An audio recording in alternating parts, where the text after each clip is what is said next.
It just came out of it feeling so sort of, I don't know, just like being on a cloud of just like, what a good movie that is like generous towards its characters, generous towards its audience.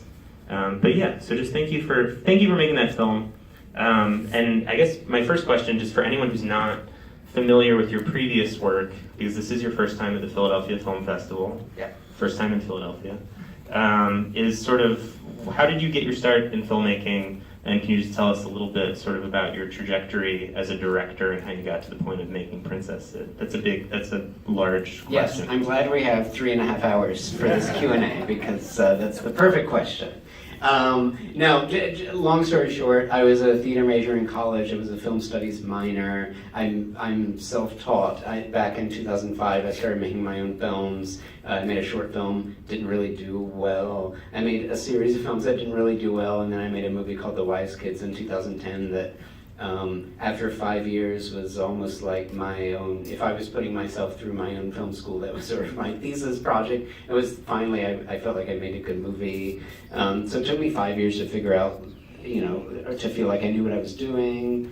So I've essentially just I've been in Chicago just making a series of like one movie per year, whether it's a short or a feature, just trying to get better and do my thing. And over the last 3 to 5 years, it's finally kind of paid off. But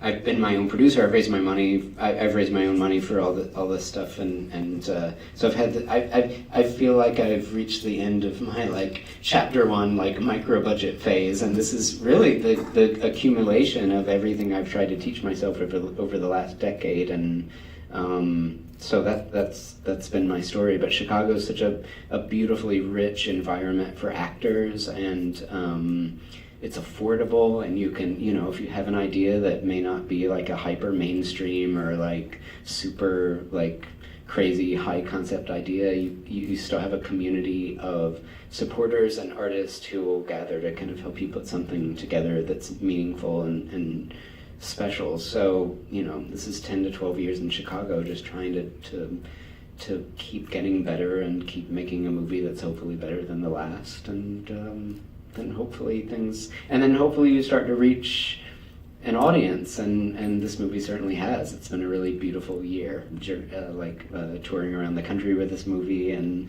we just played BFI London a few weeks ago and had a really successful run there. So I'm just very, we had a wonderful experience, and I'm happy that we were able to bring it to Philadelphia.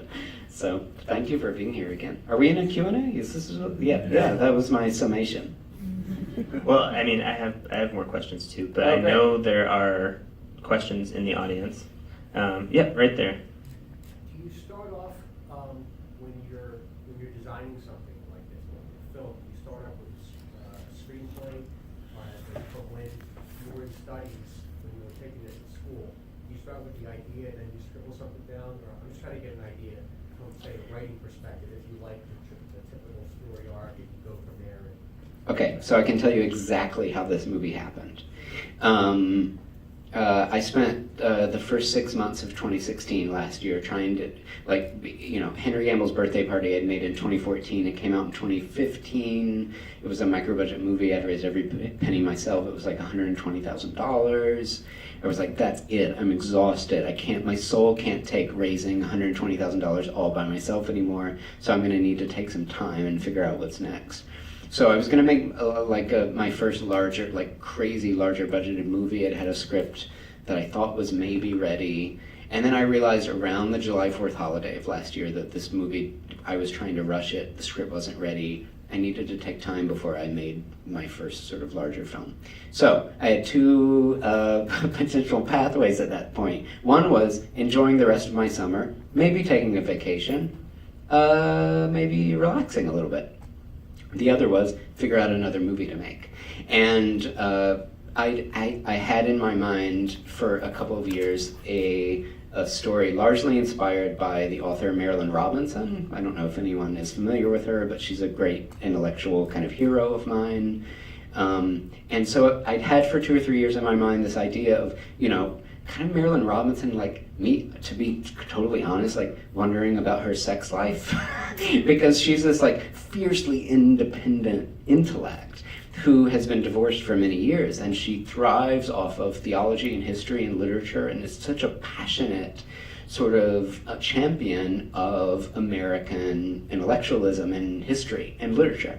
So I thought, oh, what if she had like a really feisty, hungry, lusty niece who like moved into her house? What would that dynamic be? And originally I thought maybe it would take place in the South, and it would be moody and weird, and maybe even kind of like largely without dialogue, and like it was a totally different movie from the one you just saw. Long story short, around July 4th of last year, I said, I can't make this bigger movie, it needs time. So I'm going to make another movie. I'm going to take this other movie and I'm going to adapt it to Chicago. Because I was walking from my house to my friend's house on a beautiful, like, June day. And I was like, wait a minute, any of these, like, beautiful houses could be the house of an author like Marilynne Robinson. And in fact, the story could be reconfigured to be kind of a love letter to Chicago. And so the whole tone changed. On that single day when I was walking across my neighborhood, the entire movie opened up to me in a kind of a new way.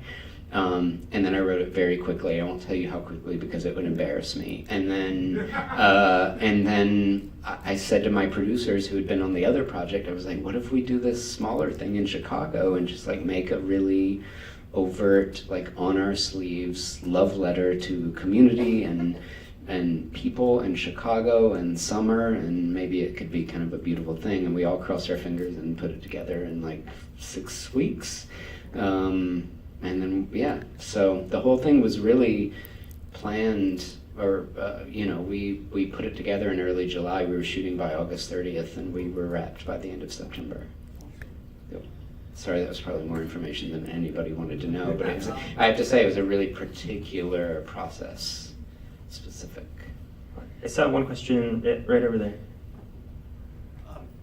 What brings you the most pleasure? Clever.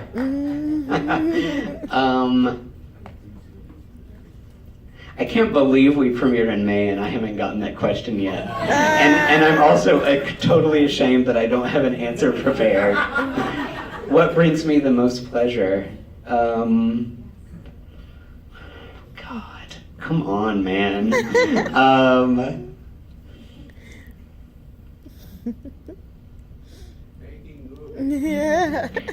Honestly, easy Q&As. No,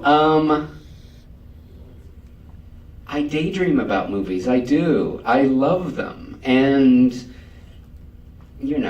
I was just invited to do a Criterion Collection list, like a top 10 list, which was like a dream come true. And I was able to list out these movies by Cassavetes and Demi, who just had a showcase here, who was my hero and who passed away. And,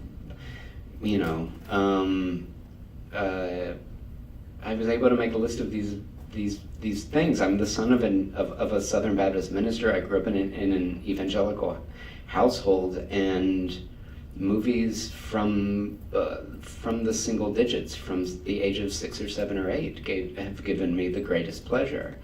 And I remember being 7 or 8 years old and discovering movie music and listening to like these compilations of like Boston Pops compilations of like John Williams and James Horner and feeling like, what is this world? What is this like amazing, life-altering, molecule-changing world? And movies still give me the greatest pleasure. I also have a best friend. I don't have a partner. I'm a single person, but I have a best friend, and we share a Corgi mix dog, and he also gives me a great amount of pleasure. So I love this dog, and I love movies. I see a couple questions right there. Maybe the one in front first, and then we'll go the road. Have you ever seen the film Swimming Pool? And that it kind of reminds me of like a lighter, a more friendly version of what a swimming pool. That's what I thought. That's what I originally thought the movie would be like. And then last summer I was like, no, this can be actually more like the kind of comfort food movies that my sister and my mom watched together in the 90s, like How to Make an American Quilt. In fact, I watched How to Make an American Quilt before I watched this, and I was like, oh, what if, there's a void in American independent film of like movies that people want to watch over and over again with their parents, or like, just stuff, I wasn't like just trying to make a feel-good movie, but like, it's like, where are these movies? So, yeah, Swimming Pool was on my mind, definitely, but then I was like, no, let's make something different. All right, now back there. How did it feel to write from an all-female perspective, especially as a sexually frustrated 16-year-old from a male perspective? I don't know. I mean, it's like, I honestly, because I do get asked the question about writing these female roles, and I didn't do it for any strategic reason, or like, because I was like, oh, let me see what it's like to write a bunch of female characters. I don't know. I mean, I do think there's a link from being a queer preacher's kid to appreciating women. And there's something about just growing up with church women, and I'm not even saying this isn't about church women, but like growing up with a preacher's wife and growing up with a sister who's a preacher's daughter. You get a really interesting perspective into, and a sympathetic perspective into the female life. And so, I don't know. All I can say is, like, I think there's a direct line to be drawn from being a queer Southern Baptist preacher's kid to loving women and wanting to tell stories about them over others. So, I don't know. I don't know that I've fully answered that. Thank you. Let's go on the aisle right there, the red vest. Did the actress who played Katie come to the audition with that haircut, or was that haircut written for the character and she got it cut? It's tricky because they go by they them pronouns, but they're playing a female, so I always get my pronouns tripped up. But no, the hair was there, and we were like, oh wow, we really stumbled upon something special here. So I should also say they were the casting director's first choice, but weren't available initially. And then we lost our Katie a week before we started shooting, and they suddenly became available. And so they came on board 6 days before we started shooting. Yep. Right here. First of all, I really enjoyed it. I liked the fact that I didn't feel like I was in a movie. I felt like I was really visiting. Oh, good. And I just got lost in it. But I'm wondering, would you ever contact the author that you said that is his inspiration and let her know that she was your inspiration I think I would rather for this Marilynne movie? Robinson just discover the movie and find me rather than track her down. I love her so much. And honestly, if you haven't read, she has a article in the New York Review of Books this week about humanities in universities, which is kind of a beautiful introduction to her work. I don't want to tell Marilynne Robinson I made a movie about her. No. Yep, on the aisle in the jacket. Hi, I loved the movie. Thank you so much. I just feel like warm apple butter right now. Thank you. So I loved the idea you explored about inclusivity, and I was pleasantly surprised to see the mixing of the races, And I don't know Chicago. I've never been to Chicago. I'm not familiar. Is it really like that, or did you go out to particularly create inclusivity in all the little subsets that we have in society? Oh wow, that's a really good question. There is a really inspiring diversity in Chicago, no matter what neighborhood you're in. But there's also, I'm exploring a sort of academic world, which might be more diverse than Miranda's neighbor. Do you know what I'm saying? So it's like, yes, Chicago is diverse. It's also in certain sections tragically segregated, but so yes, Chicago is like this in some ways, but also I think it's me deliberately trying to make a movie about a particular section of Chicago that is welcoming in every experience. So it's a very deliberately progressive film.